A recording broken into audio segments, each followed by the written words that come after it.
Hi everyone, and welcome back to Louis Burr 2's Music Reviews. Today I'm tackling the new record by Bruno Pernadas, Private Reasons.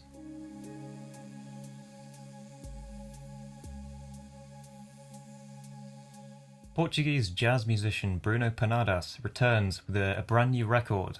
Over an hour of new music here, the sequel, in a way, to 2016's Those Who Throw Objects for the Crocodiles Will Be Asked to Retrieve Them. Great title, which is a record that I did quite enjoy. Pernadas is a graduate of jazz music, and as a result, the songs on here are of a certain quality, I think. The album as a whole is very skillfully constructed, and I think Pernadas has a great hold on arrangement. He sort of knows what sounds are needed on what song and what sounds to withhold across an album's runtime, and I think that quality is maintained over the record's 1 hour plus duration. The sound of Private Reasons, to me, is in a similar vein to bands like Stereolab or Air, who back in the 90s mixed more contemporary production techniques with retro or revival genres.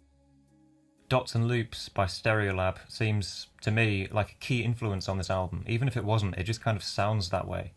I think it's got something to do with the smooth lounge sound, as well as how the vocals are a bit more buried, I think, and they're often sung in quite a relaxed way, almost too relaxed if you ask me.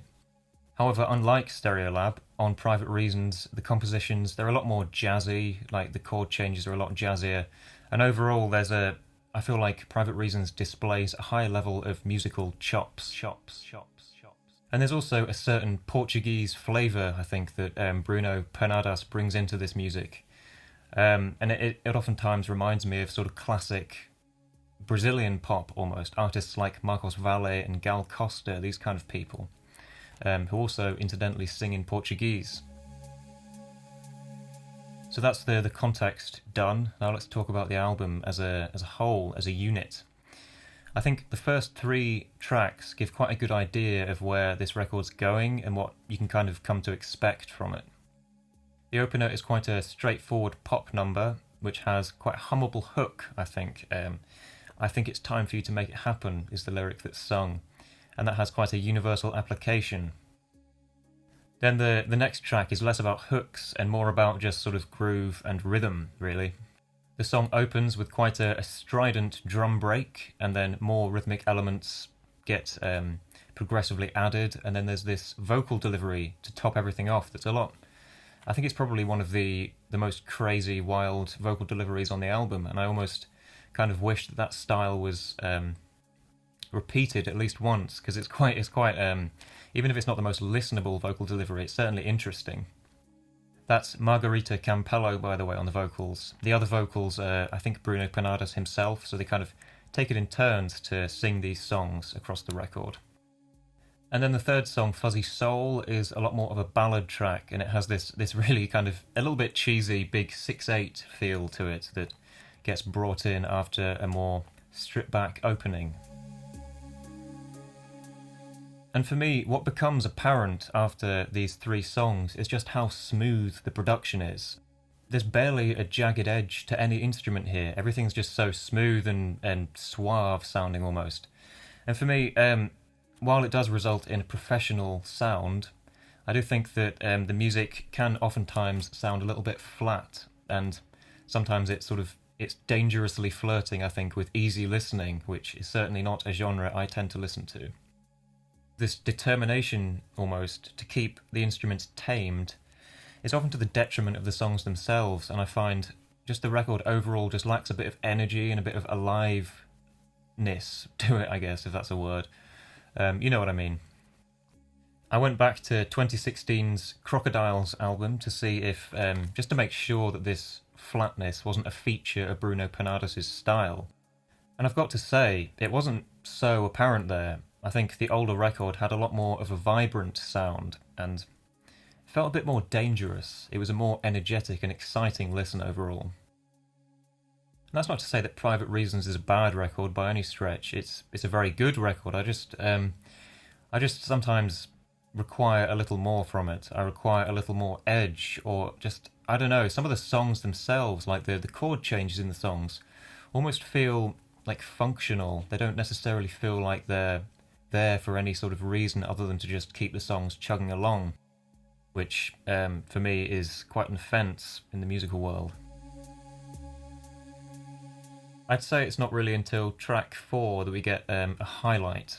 I think on track 4, Theme Vision, the band really just seemed to go all in terms of the cheesiness and create quite a convincing blend of like neo-psychedelica and then MPB, which is that popular Brazilian music that sort of happened in the late 60s, early 70s that I mentioned before, Marcos Valle, these kind of people. There's also quite a satisfying synth sample that comes in a couple of points on that song, which isn't quite keys, isn't quite guitar, it's just quite a nice ambiguous sound that washes over the listener every time, I think. Onward through the record, on a lot of the tracks that follow, I have similar complaints about the smooth production and the functionality of the chords, and just some of these songs, I've put some down here, Loop Joy and Little Season. These kind of tracks do just sort of just go in one ear and out the other, unfortunately, and don't really stick with me.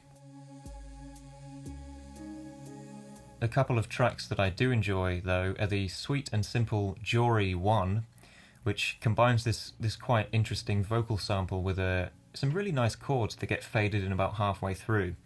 It gives me The Books vibes, a band that I very much enjoy. The steady psychedelic groove on Brio 81 is nice as well. Okay, so let's take a look at Louise. And there's a really nice drum fill on that track as well that comes in around 250.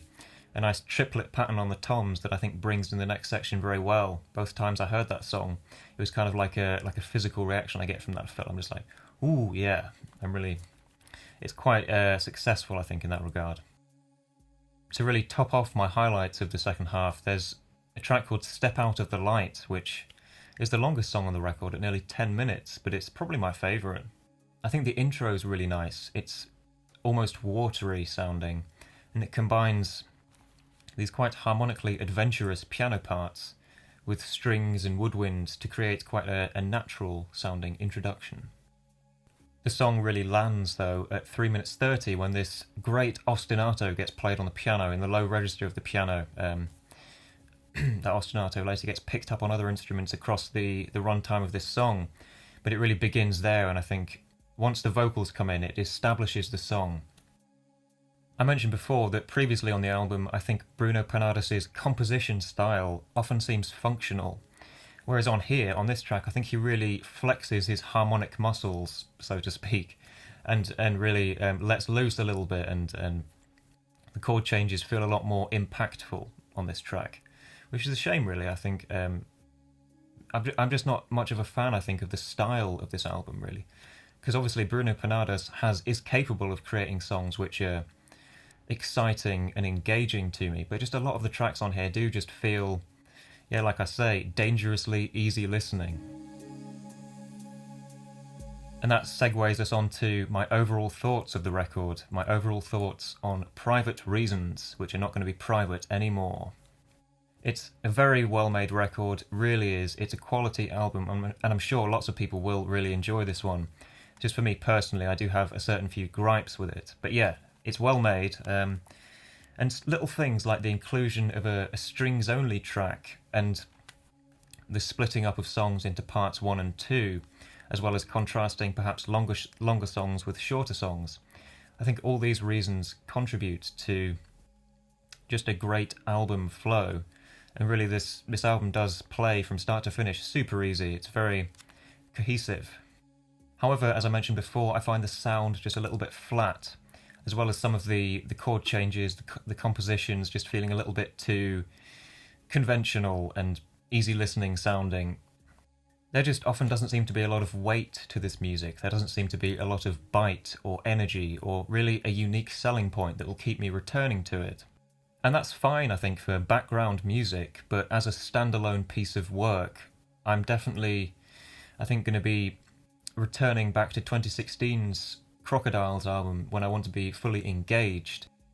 Obviously that's quite harsh criticism, and there are a couple of tracks on here that I mentioned before that I do really enjoy, but I think taking the record as a whole, as a 1 hour plus album, it's not one that I possibly like that much. Sounds crazy to say, but yeah, I think overall this record for me is a 6 out of 10. And while it leans more towards 7 out of 10, I think, than 5, I still was only really lukewarm on this one. But yeah, let me know what you think of this album in the comments below. Please do. Did you like it? Did you hate it? Were you like me, where you kind of thought it was very well made, very high quality album, but perhaps didn't have that that edge that keeps it, interesting or engaging? Let me know, and I'll see you in the next review. Bye bye.